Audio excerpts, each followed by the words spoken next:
క్రమశిక్షణతో పార్టీ పిలుపు మేరకు ఈనాడు ఇక్కడికి వచ్చినందుకు ప్రతి ఒక్కరికి కూడా పేరు పేరున నేను కృతజ్ఞతలు తెలుపుతున్నానండి.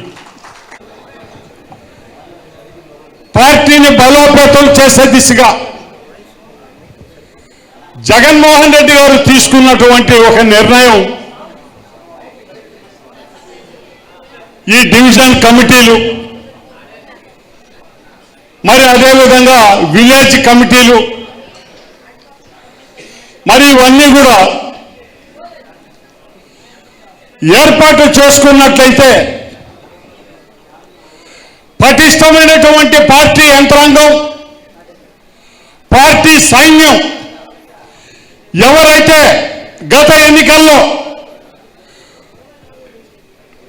కొంతమేర అశ్రద్ధకు గురి కాబట్టారనే ఒక ఆలోచనతో జగన్మోహన్ రెడ్డి గారు చేసినటువంటి ప్రయత్నం ఈ కమిటీల నియామకం అని చెప్పి నేను మీ అందరికీ మనవి చేస్తున్నానండి.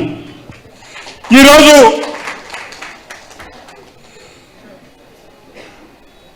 జగ్గి పెద్ద ఆలోచన కూడా చేయలేదండి ఆ రోజు. ఎందుకంటే మరి మామూలుగా అయితే తెలుగుదేశం పార్టీ ఓడిపోయిన రోజు 3 సంవత్సరాలు ఆ పార్టీ నాయకులు కానీ వ్యక్తులు కానీ ప్రజల మధ్యకు వచ్చిన సందర్భమే లేదా రోజు. కానీ ఈరోజు జగన్మోహన్ రెడ్డి గారు అపజయం పాలైన ఒక్క 3 మాసాలలోనే అందరినీ కూడా మళ్ళీ జాగృతం చేసి కార్యకర్తలందరినీ ఉత్సాహపరిచి ఒక దిశానిర్దేశం చేసినటువంటి జగన్మోహన్ రెడ్డి గారు మళ్ళీ ప్రజల్లోకి వెంటనే వచ్చి నాయకులందరినీ కూడా ఉత్తేజపరిచి మనం గెలుపు ఓటమికి అతీతులం, ప్రజాహిత కార్యక్రమాలలో అన్యాయం జరిగినప్పుడు ప్రజల పక్షాన నిలబడి పోరాటం చేయాల్సినటువంటి పరిస్థితి మనకు ఉన్నది, అందరూ కూడా ప్రజల్లోకి వెళ్ళండి అని చెప్పి ఎన్నో కార్యక్రమాలు ఏర్పాటు చేశారు. మరి జిల్లా నాయకుడు శ్రీ కాకాని గోవర్ధన్ రెడ్డి గారు అధ్యక్షుడి స్థానంలో ఉండి ప్రతి ఒక్క కార్యక్రమాన్ని మన నియోజకవర్గాలలో ఈ జిల్లాకు సంబంధించి పూర్తి స్థాయిలో అవి ధర్నాలు కావచ్చు, జిల్లా అధికారులకి మెమరాండంలు ఇవ్వటం కావచ్చు, లేకుంటే మరి ఏదైనా కార్యక్రమం ప్రభుత్వ దృష్టికి వాళ్ళు చేస్తున్నటువంటి పొరపాటును ఎత్తి చూపాలనేటటువంటి ప్రతి ఒక్క కార్యక్రమంలో కూడా కార్యకర్తలందరూ కూడా పాలు పంచుకోవటం జరిగింది, నాయకులందరూ కూడా పాలు పంచుకోవటం జరిగింది. మరి ఆ రోజు ఇన్ని వేల మంది మనం చూసాం.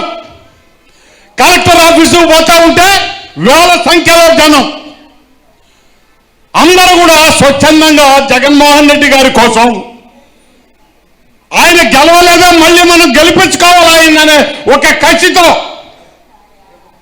అన్ని నియోజకవర్గాల నుంచి ఇదే ఒరవడిలో కార్యకర్తలందరూ కూడా రోడ్లలోకి రావటం జరిగింది. మరి ఆ సమయంలోనే జగన్మోహన్ రెడ్డి గారు ఒక కీలక నిర్ణయం తీసుకోవటం జరిగింది. 5 సంవత్సరాలు ప్రజా సంక్షేమ కార్యక్రమాలు కావచ్చు, జగనన్న ఆదేశించారము ప్రతి దేవాలయంలో కూడా పూజలు చేసి వారికి మంచి బుద్ధి ఇవ్వండి అని ఈరోజు మనం పూజలు చేశాం. అయినా కూడా వారికి రాలేదు బుద్ధి.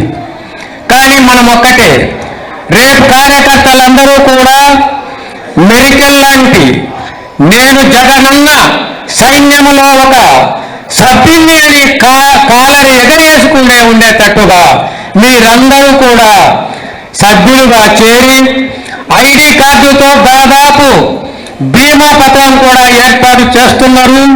ప్రతి గ్రామంలో ఇంటింట కూడా ఒకరు కాదు, 2 కాదు, 3 కాదు, ఎందరు చేరినా కూడా జగనన్న మన అందరికీ కూడా బీమాలో పాల్గొనేటట్లు చేస్తారని, మరి ఈరోజు ఈ తెలుగుదేశ ప్రభుత్వం చేస్తున్న అక్రమ కేసులు, దౌర్జన్యాలు, అవినీతి అక్రమాలు ఈరోజు మనం పేపర్లో చూస్తున్నాం. ఏ ఎమ్మెల్యే కూడా మట్టిని వదలడు, ఇసుకను వదలడు, మద్యాన్ని వదలడు. ఇక ఎక్కడ వరం ఉందో మొత్తాన్ని కూడా ఆక్రమించుకొని సంపాదించుకున్నాడంటే ఈ డబ్బంతా ఏం కావాలి, ఏం చేస్తారో ఒక్కసారి ఆలోచించాలి. డబ్బేమైనా మనం కట్టుకొని పోగలమా?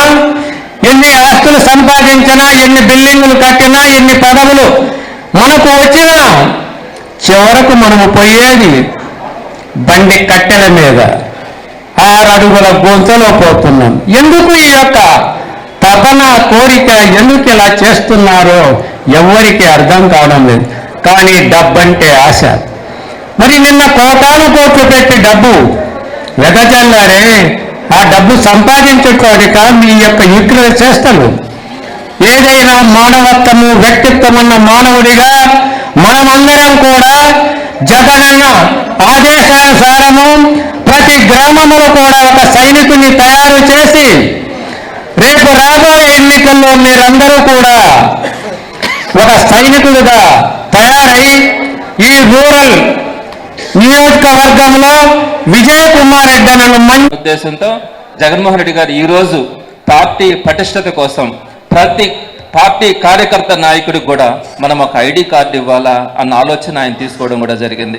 ఇందులో భాగంగానే ఆయన చేసినటువంటిది ఒక్కొక్క నియోజకవర్గం నుంచి 8,000 మందిని మీరు పార్టీ కార్యకర్తల్ని సైనికుల్లాగా తయారు చేయాలని చెప్పడం కూడా జరిగింది.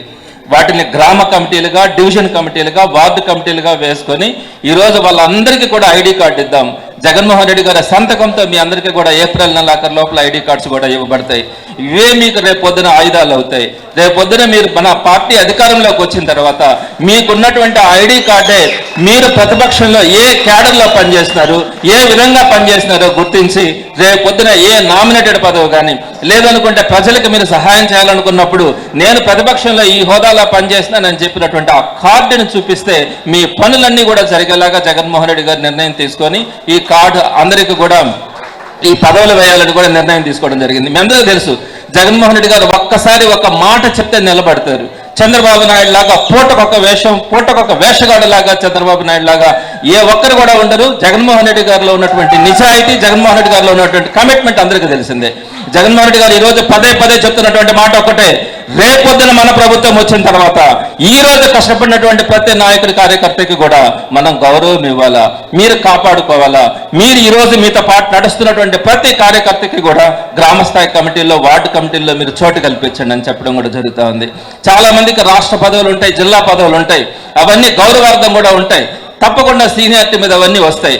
కానీ జగన్మోహన్ రెడ్డి గారు ఆలోచన, ఎవరైతే గ్రామ స్థాయి కమిటీల్లో పనిచేస్తూ ఉన్నారో, ఎవరైతే మనం తీసుకున్నటువంటి డివిజన్ కమిటీల్లో పనిచేస్తూ ఉన్నారో వాళ్ళే నిజమైనటువంటి సైనికులు, వాళ్ళే పార్టీ పటిష్టత కోసం పనిచేసేటువంటి నాయకులు. కాబట్టి వారికే మనం రేపొద్దున ఖచ్చితంగా సముచితమైనటువంటి న్యాయం చేయాలన్న ఆలోచన జగన్మోహన్ రెడ్డి గారిది. కాబట్టి అందరూ కూడా ఎక్కడెక్కడైతే మన వాళ్ళు ఉన్నారో వారందరినీ కూడా అలర్ట్ చేసి ఈ కమిటీల్లో మనం వారందరినీ కూడా భాగస్వామ్యం చేయాలా.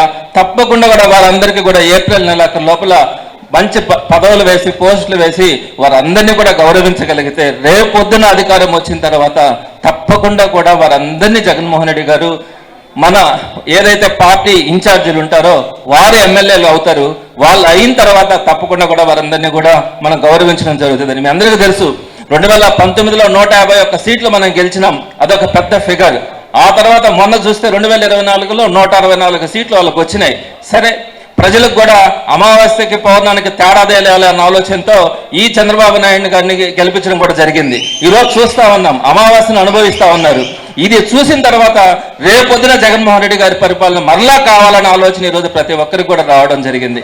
నేను మరలా కూడా చెప్తా ఉన్నాను, మన ఆంధ్రప్రదేశ్ ఎన్నికలన్నీ కూడా ఒక వన్ సైడ్గా ఆ చివరి నుంచి ఈ చివరి దాకా జరుగుతూ ఉన్నాయి. ఈ రోజు జగన్మోహన్ రెడ్డి గారిని కావాలా అనే ఆలోచన ప్రతి ఒక్కరికి కూడా ఉంది. రేపొద్దున తప్పకుండా కూడా 2029 ఎన్నికలలో 170 సీట్లు వచ్చినా కూడా మనం ఆశ్చర్యపోవాల్సిన అవసరం లే. 160 నుంచి 170 సీట్ల మధ్యలో వచ్చినా కూడా ఆశ్చర్యపోవాల్సిన అవసరం లే. అటువంటి ఏకపక్షంగా జరుగుతూ ఉన్నాయి ఆంధ్రప్రదేశ్ ఎన్నికలు కూడా. చూస్తారు ఒక్కసారి చంద్రబాబు నాయుడు ఎటువంటి పరిపాలన అందిస్తూ ఉన్నాడు, ఎన్ని మోసాలు చేసినాడు, ఎన్ని అబద్ధాలు చెప్పినాడు, ఎంత దుర్మార్గమైనటువంటి పరిపాలన చేసినాడు అందరూ కూడా చూసిన తర్వాత జగన్మోహన్ రెడ్డి గారు కావాలా, జగన్మోహన్ రెడ్డి గారే మళ్ళా సీఎం కావాలన్న ఆలోచన కూడా రావడం జరిగింది. ఆ క్రమంలో రూరల్లో విజయ్ కుమార్ అన్న కానీ తప్పకుండా మంచి మెజార్టీతో కూడా గెలవడం కానీ ఈ రోజు విజయన్నతో పాటు నడుస్తున్నటువంటి ప్రతి కార్యకర్తకి కానీ నాయకుడికి కానీ రేపు పొద్దున జగన్మోహన్ రెడ్డి గారు సముచితమైనటువంటి న్యాయం చేసే అవకాశం ఉంటుంది.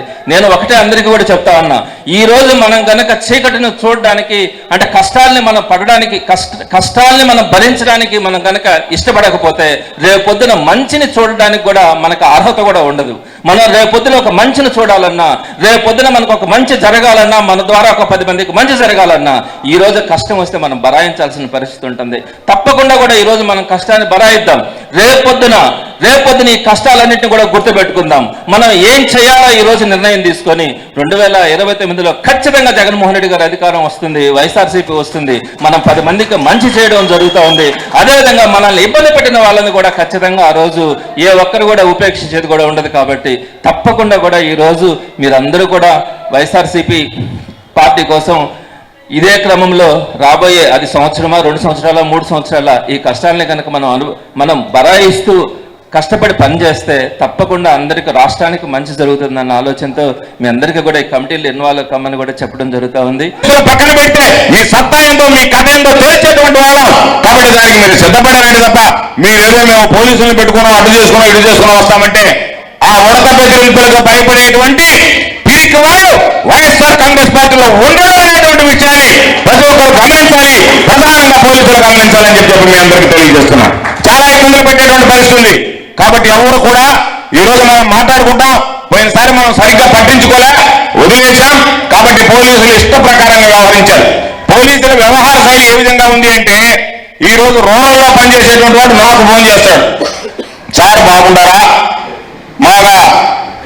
మన జగనన్న బాగున్నాడా అని అడుగుతాడు. నేను అనుకుంటా అబ్బా వీడు కదా మన అభిమాని, మనం అధికారంలో లేకపోయినా మన గురించి అడిగాడు కదా అని. ఇక్కడేమో రూరల్ వాళ్ళు ఈపులు పగలగొట్టు వదిలిపెడతాడు. నాకేమో ఫోన్ చేసి అన్న అంతా బాగే కదా అంటాడు. వాళ్ళ ఉద్దేశం ఏంటి, రేపు అధికారంలోకి వస్తే రూరల్లో ఎవరైతే మమ్మల్ని ఈపులు పగలగొట్టాడో వాళ్ళని నేను సర్వేపల్లిలో వేసుకుంటాను, లేదా సర్వేపల్లిలో ఎవరైతే ఈపులు పగలగొట్టాడో వాళ్ళని రేపు రూరల్లో వేసుకుంటారని చెప్పి ఈడున్నటువంటి వాడేమో ఈడ మన ఈపులు పగలగొడతాడు. పక్కోడి దగ్గరికేమో అన్నా ఈసారి జగనన్న వస్తాడు జాగ్రత్త అని చెప్పి అక్కడ కచ్చి వేసి పెడతాడు, కొట్టేసి పెడతాడు. అయ్యేమంటే ఈసారి 3 జిల్లాలకు సంబంధించి ఒక జోన్ గుంటూరు, నెల్లూరు, ఒంగోలు ముగ్గురికి సంబంధించినటువంటి ఎమ్మెల్యేలు కూర్చోబెట్టి జాబితా తయారు చేయించి ఎస్పీకి ఇస్తాం, ఐజీకి ఇస్తాం, డీజీపీకి ఇస్తాం, ముఖ్యమంత్రి కార్యాలయంలో ఇస్తాం. ఎవరైతే వైఎస్ఆర్ కాంగ్రెస్ పార్టీ నాయకుల్ని కార్యకర్తలను ఇబ్బంది పెట్టారో ఇబ్బంది పెట్టినటువంటి తెలుగుదేశం నాయకుల్ని కార్యకర్తలనే కాకుండా పోలీసులు కానీ అధికారులు ఎవరిని విడిచిపెట్టేటువంటి ప్రసక్తి ఉండదు అనేటువంటి విషయాన్ని సందర్భంగా మీ అందరికీ గుర్తు చేస్తున్నాం. ఖచ్చితంగా పోరాడదాం. ఈరోజు పాపం చివరిగా మా అభ్యర్థన ఒకటి, ఎందుకంటే విజయన్నతో నాకు చాలా సంవత్సరాలుగా నేను చిన్నప్పటి నుంచి సన్నిహిత సంబంధాలు ఉన్నటువంటి వాడిని. అందుకనే పదిసార్లు కూడా చెప్పా, పాపం నాకు తెలిసి మా అందరికన్నా పెద్దవాడు విజయన్న. కానీ రాజకీయంగా ఎందుకో నాకు అనిపించింది దురదృష్టం, ఇన్ని సంవత్సరాలు ఇంత కష్టపడి ఏదైనా ఉంటే ఎదురుగా మాట్లాడినటువంటి వాడు, దేన్నైనా మోపుకోగలిగినటువంటి వాడు, ఎవరికైనా సమాధానం చెప్పగలిగినటువంటి వాడు, ఎవరికైనా అండగా నిలవగలిగినటువంటి వాడు, ఇవన్నీ ఉన్నా పాపం కాస్త అదృష్టం కొరబడి ఇప్పటిదాకా ఏ పదవి కూడా అందుకోలేకపోయాడు. కాబట్టి మొన్న ఏదో జిల్లా పరిషత్ చైర్పర్సన్ పదవి వస్తే అది లేని రిజర్వేషన్ దాకాకు వచ్చింది, అది కూడా పోయింది. కాబట్టి ఇప్పుడు దాకా పాపం పల్లకి మొయ్యడం తప్ప అది ఎట్లుంటుందో కూడా ఎరగనటువంటి వ్యక్తి. కాబట్టి నేను మిమ్మల్ని అందరినీ కోరుకునేది, రేపు రూరల్ నుంచి విజయన్న పోటీ చేస్తాడు, గెలిపించేటువంటి బాధ్యత మీరు తీసుకోండి అని చెప్పి మిమ్మల్ని అందరినీ అడుగుతున్నాం. 6, 100 వైఎస్ఆర్ కాంగ్రెస్ పార్టీ అభ్యర్థిగా విజయన్న రాబోయేటువంటి ఎన్నికల్లో పోటీ చేస్తాడు. మీరు ఈ రోజు చూసినటువంటి దాన్ని అందరూ కలిసి 10 మందితో మాట్లాడి ఈ కమిటీలు పూర్తి చేయడం, దాని మీద ఏ అవసరం వచ్చినా సరే నిజంగా మరలా చెప్తున్నా, ఇంత నమ్మకం ఏర్పడిందంటే కారణం ఇంత సమయమైనా సరే మీరు ఓపికగా ఉన్నారు అంటేనే విజయన్నని గెలిపించుకోవడానికి రూరల్ నియోజకవర్గానికి సంబంధించినటువంటి నాయకులు కార్యకర్తలు సిద్ధంగా ఉన్నారనేటువంటి విషయం అర్థమవుతుంది. మీరు ఎవరికి భయపడాల్సినటువంటి అవసరం లేదు. విజయన్న ఒక్కడే కాదు, విజయన్నతో పాటు నేనుంటాను, నాతో పాటు చంద్రశేఖర్ రెడ్డి ఉంటాడు, మేమే వేదిక మీద ఉన్నటువంటి పెద్దలందరూ ఉంటాం. కాబట్టి విజయన్న సైన్యం మీ పక్షాన్ని నిలబడి పోరాడడానికి వైఎస్ఆర్ కాంగ్రెస్ పార్టీ పక్షాన ఈ జిల్లాలో